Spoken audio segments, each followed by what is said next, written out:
читајки членови од Законот за народен правообранител, со кој што само потенцирав дека вие, на чело на институција народен правообранител, ставени во тесно од вашиот партнер, коалицијски социјалдемократски сојуз, доведувајќи ве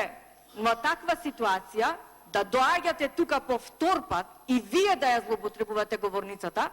бидејќи еднаш ова лице не е овдека изгласано за заменик правобранител. Вие си поигрувате со институцијата Собрание во Република Македонија и доаѓате тука и ми говорите дека треба да излезам да кажам нешто што читам од Закон за народен правобранител, кој што вие го девалвирате со овај предлог овде што го доставувате. Ова е срамно, еве граѓаните нека слушнат и нека чујат како народниот правобранител под наездата на нивниот коалиционен партнер Социјалдемократскиот сојуз на ваков начин го толкува и го применува Законот за народен правобранител.